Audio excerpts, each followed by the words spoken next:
With all the legitimate concerns about AIDS and avian flu, and we'll hear about that from the brilliant Dr. Brilliant later today, I want to talk about the other pandemic, which is cardiovascular disease, diabetes, hypertension, all of which are completely preventable for at least 95% of people just by changing diet and lifestyle. And what's happening is that there's a globalization of illness occurring. The people are starting to eat like us and live like us and die like us. And in one generation, for example, Asia's gone from having one of the lowest rates of heart disease and obesity and diabetes to one of the highest. And in Africa, cardiovascular disease equals the HIV and AIDS deaths in most countries. So there's a critical window of opportunity we have to make an important difference that can affect the lives of literally millions of people and practice preventive medicine on a global scale. Heart and blood vessel diseases still kill more people, not only in this country, but also worldwide than everything else combined, and yet it's completely preventable for almost everybody.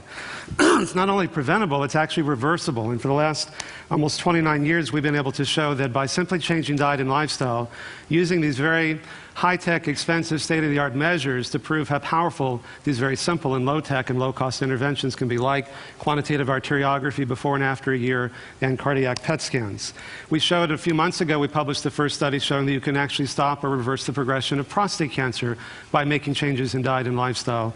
And 70% regression in the tumor growth or inhibition of the tumor growth compared to only 9% in the control group. And in the MRI and the MR spectroscopy here, the prostate tumor activity is shown in red. You can see it diminishing after a year. Now, there is an epidemic of obesity, 2/3 of adults and 15% of kids. What's really concerning to me is that diabetes has increased 70% in the past 10 years, and this may be the first generation in which our kids live a shorter lifespan than we do. That's pitiful, and it's preventable. Now, these are not election returns. These are the people, the number of people who are obese by state beginning in 85, 86, 87. These are from the CDC website, 88, 89, 90, 91. You get a new category, 92, 93. 94, 95, 96, 97, 98, 99, 2000, 2001. It gets worse. We're kind of devolving.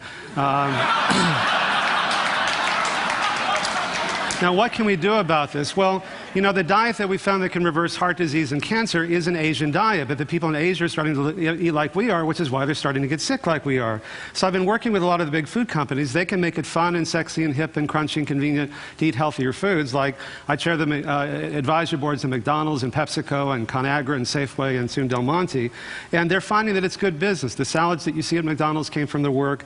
They're going to have an Asian salad. At Pepsi, 2/3 of the revenue growth came from their better foods. And so if we can do that, then we can free up resources for buying drugs that you really do need for treating AIDS and HIV and malaria and for preventing avian flu. Thank you.